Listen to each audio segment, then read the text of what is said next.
Okay, welcome everyone.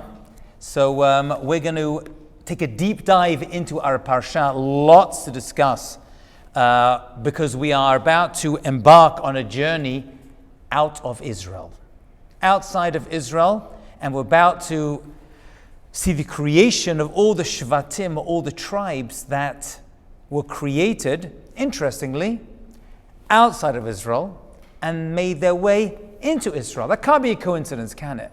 Why all the shvatim, the holy tribes of Israel, started their lives in Chutz La'aretz, in the diaspora, outside of Israel, and then made their way in together with their father, Yaakov Avinu.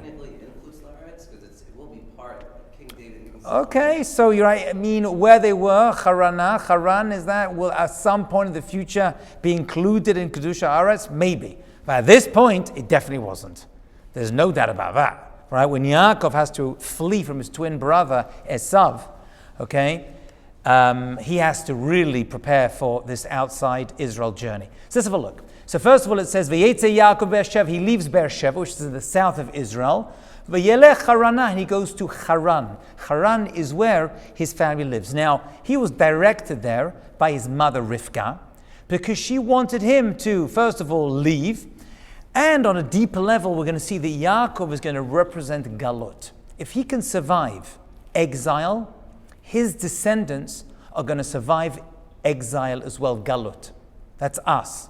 So we, the Jewish people, are going to be exiled. And he was fully aware that his descendants would end up being kicked out of Israel. But he got a much deeper vision of that as he's about to leave. Let's have a look at exactly what happens, because when he leaves, he arrives at a mountain. This mountain is the most famous Jewish mountain in the world. If not even Jewish mountain, right? Most famous mountain in the world, actually. It goes back thousands of years, and it's Mount Moriah. At this point, it's called Bet El, right? The house of God. Okay. But Mount Moriah, which is Har HaMoriah, the place of instruction. It's the place where the future temple, first and second Beit HaMikdash, are going to stand. It's the place where his grandfather, Avraham, brought his father Yitzchak to the Akedah, okay, to the binding of Isaac. It's the place where Adam HaRishon brought a korban. It's a place where Noach brought a korban. Actually, Adam's kids, Cain and Hevel, also brought korbanot. This mountain has a lot going on it. So he realized that, and he recognized that, and actually he passed it. And then Rashi tells us that from the Gemara that the mountain moved to greet him. In the end, that's the mountain. And he wanted to spend some time with it. What happened, however, was that he slept. He fell asleep on this mountain. It's the nighttime. And the rabbis point out, Rashi included them, why does it have to tell us that he fell asleep on this mountain? Right? Of course he slept. Well, every time someone falls asleep, we have to know they're actually schluffing. So the answer is that he hadn't slept for a long time. He had spent 14 years preparing from his exodus from the land of Israel, from his exile from Israel, in order to prepare himself to deal with what he has to deal with outside of Israel. And he has to deal with a lot of challenge and a lot of difficulty. When he gets to this mountain, he falls asleep and he has a dream. And this dream, of course, is a form of prophecy, not the highest level of prophecy, because it came in the form of a chalom, a dream. A dream is a 60th of prophecy, right? But it was prophetic. It was still a dream. The word chalom, we've mentioned, is related to the word chalon, which is a window, because a dream is a window to your soul, and in his case, to his future and all of his children's future. And we see that the dream came in the form of a ladder, a sulam. I believe the word sulam has the same numerical value as mammon, money, if I'm not mistaken. Sulam and mammon. That's interesting. Just that alone, it could have appeared as anything. It could have appeared as madrigot steps. It could have appeared as a slope. It could have appeared as an elevator. Why particular a ladder?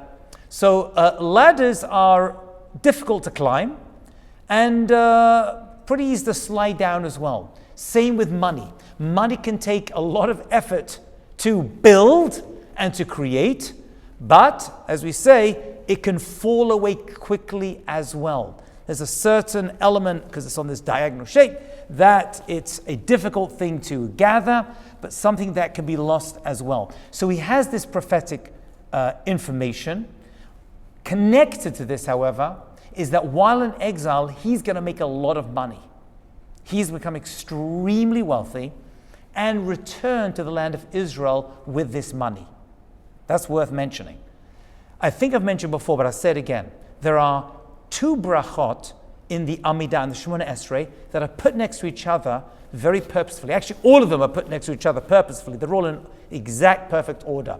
But the two that are relevant for this idea over here is that the dream that he has of the sulam, which represents money, which can represent the amount of money that he's going to make, and he's pretty much being warned, you're going to climb, but careful not to fall, not to misuse your money as well, because he returns with the money to the land of Israel, is a sign for the Jewish people at the end of days that they're going to return.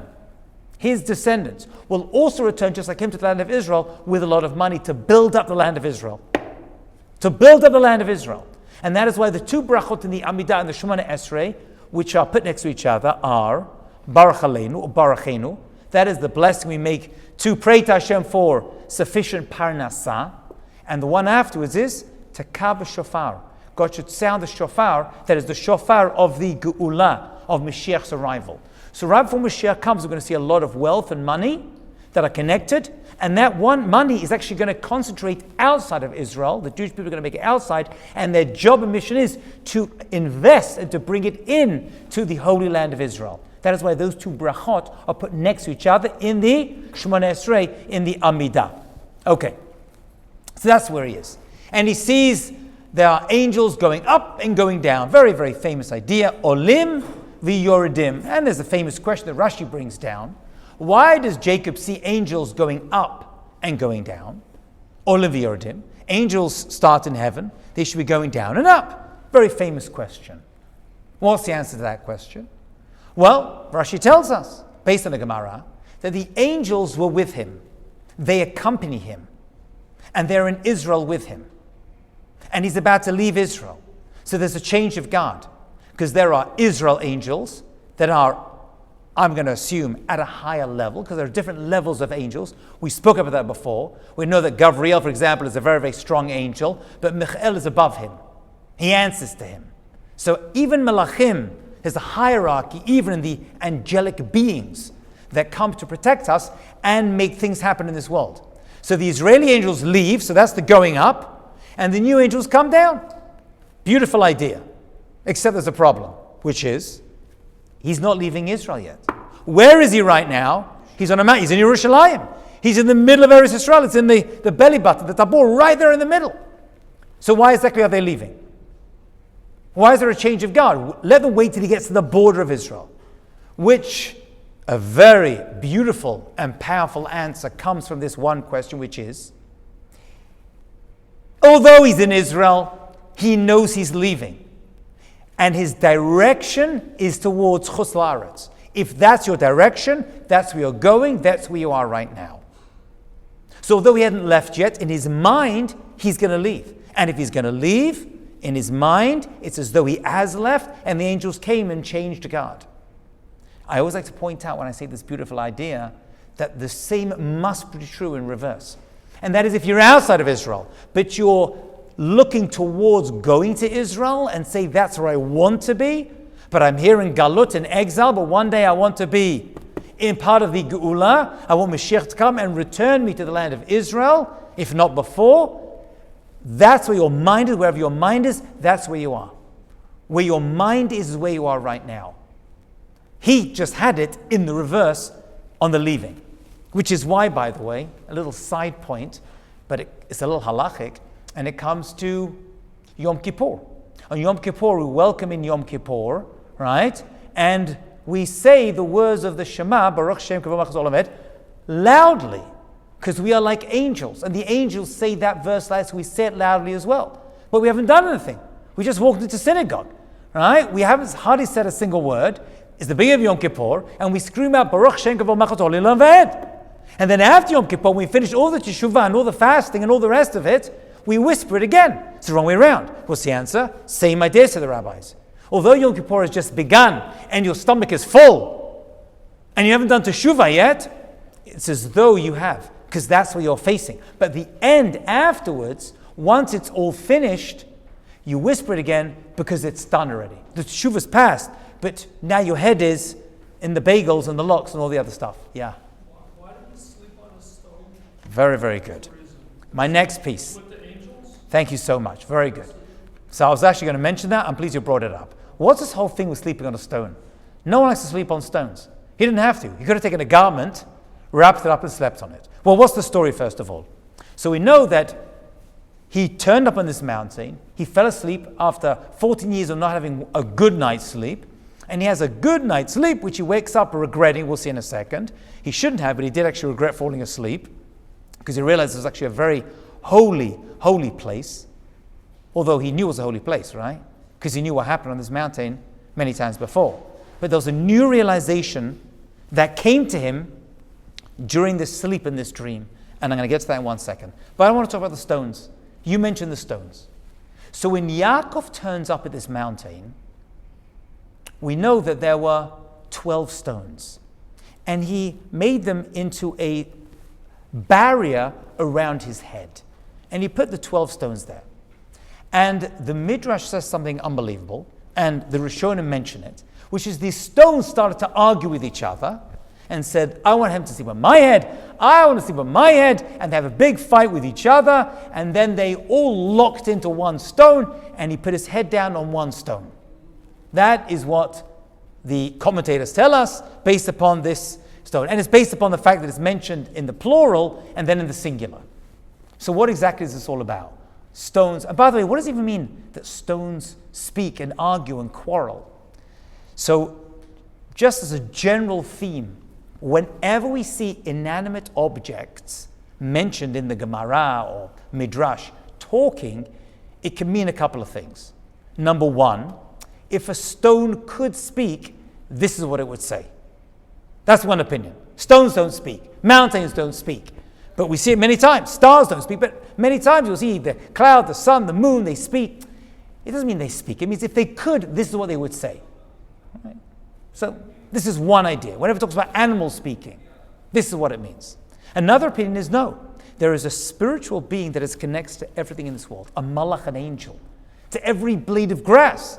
The Gemara says that a blade of grass does not grow unless an angel hits it with his finger. There's a certain energy that exists in all forms of life in this world and represented in Shemayim. Every human, every nation. Same thing over here.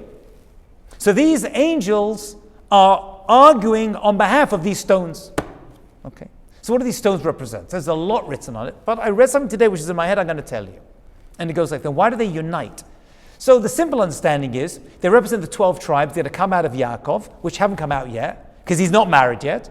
But this is part of the prophecy, that you're going to meet up with 12 nations, stones, rocks that come out of you. But don't worry, unlike your twin brother comes against you, right? And your father's brother, right? Who were divided, they're going to be one. So it's actually part of the prophecy. Part of the nevuah was that these 12 stones represent his descendants, because they're like rocks, they're going to live forever, and they're going to be united. Do not worry. So it's actually a reassurance. That's one interpretation. But I'll give you another one I just read today. And it says like this. It represents Torah. Torah, when it comes down for Shemayim, in Shemayim, it's whole. It's one. It's unified. But when anything comes from the spiritual world into this world, by definition, it divides up. This is a world of division. There's no clarity in this world. Even the Torah ends up being divided. That's why we argue in Torah. We argue in Halakha. The Gemara is full of arguing. Why are they arguing? Either it's yes or no, black or white. What are you arguing about? By virtue of the Torah being in this world, coming from a place of unity, but when it comes to this world, there's arguments. There's disagreements. So what Yaakov is being shown is that yes, that is true. But it's all one Torah. Now remember, his descendants are going to receive the Torah. Not all of Avram's descendants, and not all of Yitzchak's descendants, but all of Yaakov's descendants are going to receive the Torah. Right? So, and they're going to receive it outside of Israel, which is Yaakov's territory. He's Mr. Chutz La'aretz, and then Geula, redemption. Because the Torah was given outside of Israel. So now he's being told, yeah, I know what you think. You're going to see the Torah, it's all divided up, but really it's one Torah. You have the ability to unify it. We, his descendants, have the ability to unify and bring the Torah together. So that's another idea of the stone formation that comes with it, and why he put his head on it, representing the part of the body that we think about when it comes to Torah. I will mention about those angels, one last piece, which is the fact that there were angels outside of Israel that protected him, was also reassurance that his descendants, even though they're going to end up outside of Israel, they will also have angels protecting them as well. It's not just in Israel where hashgacha, right, God's supervision and shmirah, protection exists. It also exists in Chutz La'aretz, outside of Israel. So he was being reassured. All of this is one big prophecy.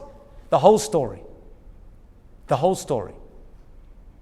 Even the fact that this sulam, this ladder, was rooted, mutzav, I think is the expression, arza, stuck in the ground. It wasn't resting on it, it was stuck inside.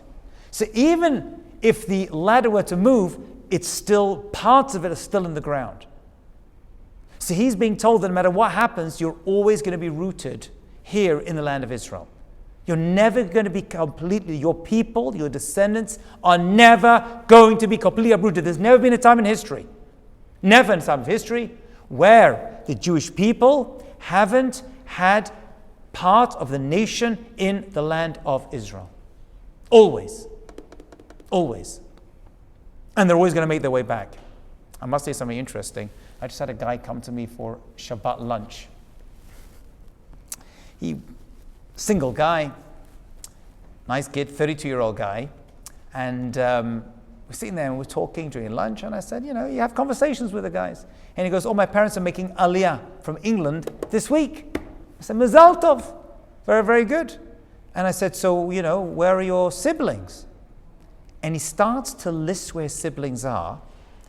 And it takes him about 10 minutes. Because he is, Bli Ayin Hara, one of 18 children. 18 kids. I'm not telling you. He goes, I'm the youngest of all 18. And all 18, his father was the butcher of his town.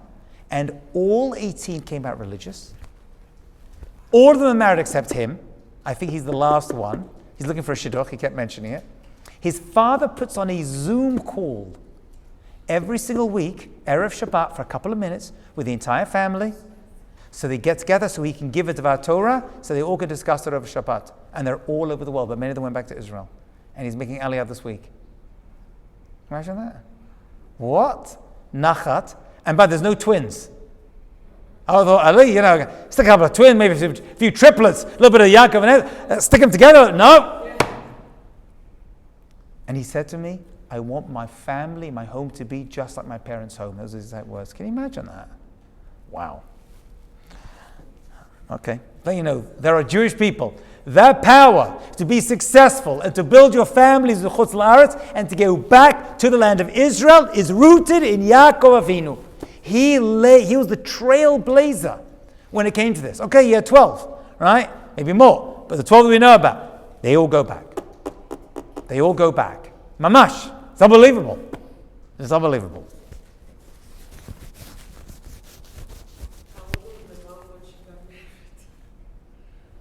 Regular? No. She was like early 20s. Mathematically, it's possible. It just, it takes time. Always expecting. Boop, boop, boop, boop. Baruch Hashem. For us, it's unbelievable. We can't fathom it, but okay, it's not for us. But you should know there's Jewish people who want to, to build our nation. And they're yotzeh with that, I tell you that. They fulfill their obligation when it comes to that, I tell you, without even a shadow of a doubt, okay? I will mention that the angels that Yaakov saw going up, Olim v'Yordim and going down, actually there were 4 angels, and each one represented a different one of the exiles, the galut to the Jewish people. You have to mention that, it's very, very important, because we know that Yaakov is Mr. Galut, so he saw prophetically all the nations that were going to enslave his descendants, which were the Babylonian angel, and the Madai and Paras, and the Median and Persian angel, and the Greek angel, and the Roman angel. And he saw them all go up, go down. The last angel he did not see come down. He never got to see that. He never got to see that, but God reassured him. Where? What, God's there? 1 second. We just said Yaakov is there with a ladder and angels. Who mentioned God? The Torah does. The Torah tells us that the top of the sulam, V'nei Hashem nitzav alav, v'yom ani Hashem. So God is on top of this ladder. What is Hashem doing there? It's like such a simple question. What's God doing over there? Here, Yaakov's there, he's about to leave. Things happen there. He stopped there. There's a ladder, there's angels. But what's Hashem doing over there? Well, Hashem pops up every time something happens in the Torah? No, not necessarily. There's got to be a reason every time. I was always wondering about this, and then I heard something today unbelievable about and answered this question. And this is why when he woke up from this, he saw Hashem in that dream, and he's like, oh my goodness. He experienced Hashem in the dream, and he's like, oh my goodness. This is Shar Hashemayim, the gateway to heaven. He realized this mountain is not what he thought it was. He thought it was a very special place, because Adam and Cain and Hevel and Noah and Avram, Isaac, they did stuff over there. But he was shown that something is going to happen on this spot in the future, which hasn't even happened yet. That's why he woke up and said, wow, now I know it's Shar Hashemayim. Before it was a holy place. Not every place is Shar Hashemayim, but this is Shar Hashemayim, because Hashem was on it. Why was he on it? Because Hashem's presence is always there on that place. It was before the temples, and it's there now after the temples. The Kedusha, the holiness of that place was, is, and always will be. So we learned a very fascinating concept, which is that you can get to a holy place, but sometimes Hashem is there anticipating the arrival of that place. So at this point, it wasn't a level of holiness, but when he saw Hashem on top of it, Hashem was anticipating that Yaakov's descendants would build the first, second, and God willing, third temple. Aha, I got it. Now it's like, I realize this is Shar Hashemayim, this is a place, the gateway to heaven, which means, what does that mean, gateway to heaven? That means that all prayers, all tefillot throughout the entire world that are said, travel into Israel, into Yerushalayim, make a left, go Kvish Echad, get on the number 1 bus, lose their way, get on the the light rail, end up in the hotel, fight their way through, touch the wall, and whoop, straight up to Shemayim. Every single tefillah. That's what it means. So when he woke up, before he fell asleep, I think he wouldn't have slept at that place. He says, had I known, I would never fall asleep over there. I mean, Hashem arranged it that way. He had to, because he needed to see the dream on that place.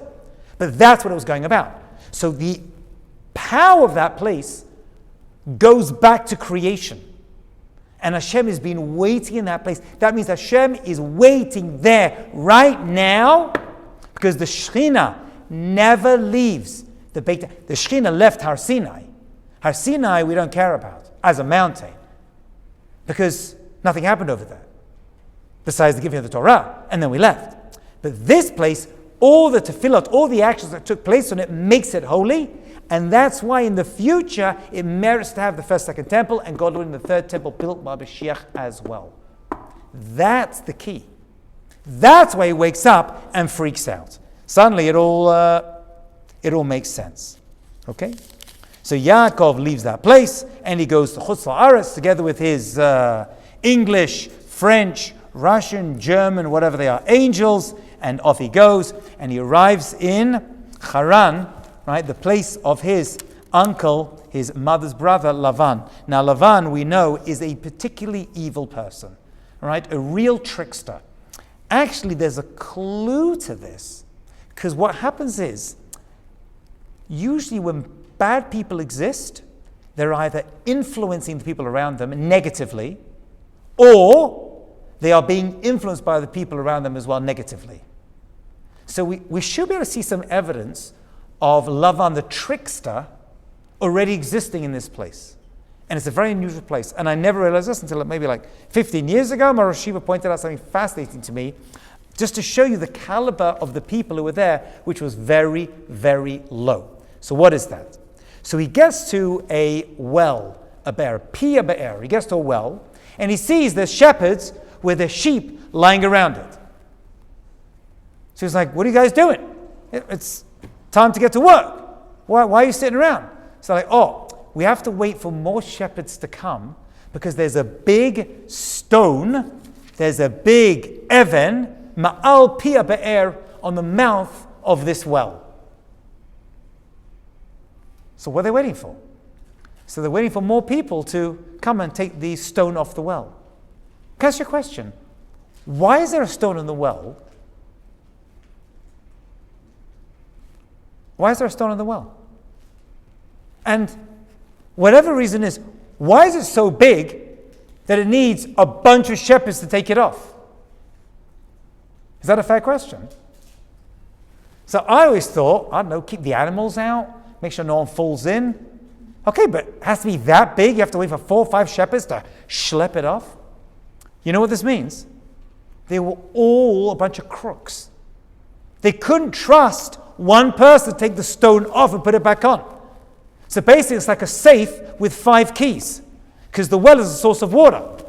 And water is what keeps you alive. It's money, right? That's what feeds you and your animals and your families. So they had to have a system in check to make sure that no one shepherd turns up, takes the stone off, and empties out the well with all its water for its animals. Right? There's got to be a, what's the expression? A verification. Right? You need to have at least 3 or 4 people there to make sure that no one comes along and sucks all the water out. Otherwise, it probably would have happened. So Lavan is living among these people. Did he create them? Did they create him? Or were they all in it together? It's like Sodom and Gomorrah, right? It's not a coincidence. That all of them are affecting and impacting each other. Okay? That's the importance of it. There's something I missed. Thank you so much. There's something I missed out I want to point out to you, by the way. And that is, we're told that Yaakov left Beersheba and went to Haran. Now, we already know he's in Beersheba, because we've been told that for the past, few chapters. So why not just say he's going to Haran? So Rashi says very, very famously, I'll tell you why. Because when a great person leaves a place, it makes a roshem, an impact. It should impact the place. Their absence should be felt. You know you've done well in life when you leave a place and people are like, we miss you. We notice you're not here anymore. Things aren't the same. They're carrying on without you. The world carries on without you, but your absence is missing. And Rashi goes even further. And he says that when a person leaves, you know what leaves with them? What leaves with them is, in his case, in Yaakov's case, what was missing at this point was the light, the aura, and the kavod, the honor. Right? The ziv and the aura and the kavod, when he left, they left as well. Okay? A very nice compliment for Yaakov Avinu. So that's why he says he left Beersheba, because it was felt when he left Beersheba. But there's a very big question. What's the obvious question? His mother and father are still there. So what do you mean, all of it emptied out? His parents are still there. The great Yitzchak, the great Rivka, right? His parents are still there. So I mean, it all left. The kavod, the honor, the respect, the love, the light, all gone. What about his parents? Well, where are his parents? They're at home. Yitzchak is blind, and Rivka is taking care of him. It shows us that Yaakov didn't just sit at home all day. He was out. He was interacting with people. He was doing business. He was talking. He was learning. He was part of the community. How do you make yourself missed when you leave somewhere? Even a synagogue. I mean, someone should come up to you and say to you, I miss you. Even one person, I miss you in Shul this Shabbat. If someone says, you feel good? You feel good. It means you did something the previous Shabbatot that made you be remembered. It should make a Roshem. The word Roshem, Resh, Shin, Mem, is the same letters as Shamor. That's what guards you and keeps you safe in a place. The Roshem comes from you being a Shmirah on that place, by your presence there. Right? Yitzchak, his light wasn't part of it because he was stuck at home. He wasn't out. So people never really saw Yitzchak anymore, Rivka. But Yaakov, they did. So that was felt. That's how he makes it felt. You got to stand out. So sitting in the synagogue at the back, when no one's seeing you or talking to you, is not the way it's meant to be. You should make your presence known to people. You say Shabbat Shalom, how are you? By the way, this is actually the reason for halacha, called a makom kavua. You're meant to have the same seat in a synagogue every week. You should try to have one seat that's your seat. Why? Why can't you sit anywhere you want in the synagogue? Why does halacha say you should try to be? There's a couple of reasons. One is the place you pray in actually forms, by the way, not just in synagogue. If you pray at home, for whatever reason, you should try to find one place to be there as well. So it can't just be for the obvious reason, which is people see you're missing and see that you're okay. Right? You can have a single person, whatever, an old man, old woman who lives by themselves, they're missing from shul. Oh, they're usually in that seat, so I know they're missing, go and check up on them. That's true as well. But also you create a roshem, a shemira in that place. That's part of it as well. Definitely part of it as well. So that's the impact we all can make when we... Okay, one last idea. So Yaakov's got to get married. So he leaves. And by the way, that rock we mentioned before, he was able to pull it off himself. Right? He had some special superhuman strength that was granted to him. There's one other person I know who is spoken about as having superhuman strength. Who is that? Shimshon. Shimshon. That's right. Why do we need to know about that? The Torah suddenly cares. He's a bodybuilder. What is this? Arnold Schwarzenegger burger, right? The Jew coming along. Why do we need to know? Why is that important? Why do we need to know he has superhuman strength? What is this? Like Lahavdil Marvel Comics? We need to know that, he's got a super strength. Why do we need to know that Yosef is extremely good looking? Why do we need to know that Shimshon had tremendous strength? Why do we need to know that Sarah Meinu was extremely beautiful? Esther. Why do we need to know that the Vilna Gaon was a genius? Why do we need to know this? Why do we care about physical attributes? We're meant to be spiritual people, so why do we care about physical attributes? Well, the short answer is, yeah, we do. How a person looks is important. You're meant to take care of your appearance. You're meant to look good, take care of yourself, clean yourself up, right? If you're a man, trim your beard, look a certain way, make sure your clothing is clean. Right? This is important. Kohen Gadol, even the regular Kohenim had to have clean clothing. If there was a ketem, a stain in their clothing, they go into big, big trouble. Sometimes even Chayav Mitah was a big, big deal. So that's part of it as well. Kiddush Hashem means looking good, dressing well, making sure you are okay. But there's a deeper idea. And it goes like this. You see, we see their actions as good things, and the things they say as prophetic. But prophecy, Rav Steinsaltz says this, by the way. Adon Steinsaltz, Zecher Tzadik Levracha. I read this of his many years ago. He says that many times people have qualities which aren't always just mental. Some people are very, very brilliant. They have mental acuity. They can study well, right? They can speak well. They have certain abilities to do certainly. They're very academic. But don't think that's it. And he says Shimshon's prophecy was his strength. We always think of him as, a great individual who's like, no. His power and his mission was that was his prophecy. A person's prophecy can come in many, many ways. It can come in the way they look, come in their math ability, right? It come in the way they act. But some people, Shimshon, and at this episode, Yaakov Avinu, their power was the message. Yeah? This was his power. That's what the Torah tells us. Just say he got 10 guys and pulled the rock off. Why do we need to know he's powerful? Because obviously him lifting that rock was part of his mission of being in this world. And that's ended up becoming what brought him closer to Rachel, right? Allowed him to meet her, which ended up becoming the future of the Jewish people. Allowed him to get to the right place and marry, have the right kids and all the rest of it. So, but this is where it comes from. It comes from this, that his power at this point was the message. It's not just what he said, right? It was his physical strength. Okay.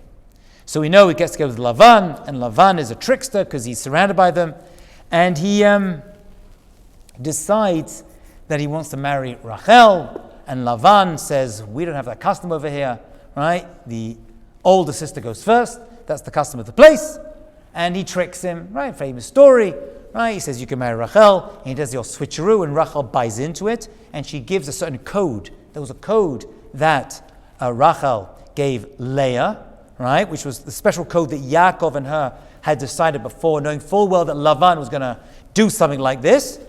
And Rachel went against Yaakov, in a sense, right? And sided with her sister and gave her the special code. So that when Yaakov came to her, she said the special, whatever this, we don't know what the code was, right? Some say it was a song, right? Whatever it was, but the special code that he gave over, and she ends up marrying him. So he has to wait 7 years for this. 7 years, and then the switcheroo happened. I want to just mention one thing about this, because there's something very powerful in the words of Yaakov Avinu, who knew he had to get married, had come in order to get married, build a family. He knew that was his mission. He knew these stones that he saw at the beginning represented his future, right? The 12 tribes that are going to come out of him. And yet he has to wait another 7 years in order to marry Rachel, and then he gets tricked. But look what it says. V'avod Yaakov barachel sheva shanim. He said, I don't care. I'm going to work for this Lavan who tricked him every day, took money from him, treated him terribly, terribly. For 7 years, v'yu be'enav keyamim achadim. But those 7 years appeared in his eyes like days of achadim. Now, if you read the translation, it usually translates into like a short amount of time. The 7 years were like a short amount of time for him. Why? Because he loved her. But how do you say a short amount of time in Hebrew? Shanim or yamim, muatim, ma'at a little bit. Not achadim. What's achadim? It's an unusual word to use of. It doesn't fit in with the structure of the rest of this. So I heard from Rabbi Abraham J. Twersky, Zecher Tzaddik Levracha, was a psychiatrist and an addiction specialist. And he said, we see here how to get through long periods of challenge. In his case, people not being able to take their drugs or their alcohol. For some people waiting for children. For some people waiting to get married. And it seems like a long, for some people, Olenu, get out of prison. Who knows what? What is the formula? Because Yaakov's got 7 years in prison. 7 years, mamash, like slave labor. And every day he's being tortured by Lavan. Terrible. But he has a system that is implanted in the Torah. That was his system, which is, he saw everything as yamim achadim. Achad, 1 day at a time. That was the secret, which Yaakov, which is actually one of the sayings they use in the addictions, right? They say, take it 1 day at a time. If you think ahead 1 year, 1 month, you're never going to do it. And really, this is the secret to life. When it comes to most challenges we go through, right? We always project, how am I going to do this? How am I going to graduate? How am I going to get through this day? How am I going to get through this weekend? How am I going to get through this challenge, this trial? And the answer is, don't do that to yourself. Take it like the ladder of Yaakov, 1 rung at a time. You cannot, a rung is amazing. You cannot climb 5 rungs at once. It's just impossible. Right? It's just too much. You could probably jump up 5 steps or down 5 steps, but you can't jump down. It's 1 rung at a time. Slowly, slowly. Yamim achadim. So he survived 7 years without, he knew his beshert full well by taking it 1 day at a time. Yamim achadim. An incredible lesson from Yaakov Avinu. Okay, we shall stop over there. God willing, we will pick this up next week to figure out what happens to the family when they do finally arrive in the land of Israel. Have a great 6th week and a great Thanksgiving.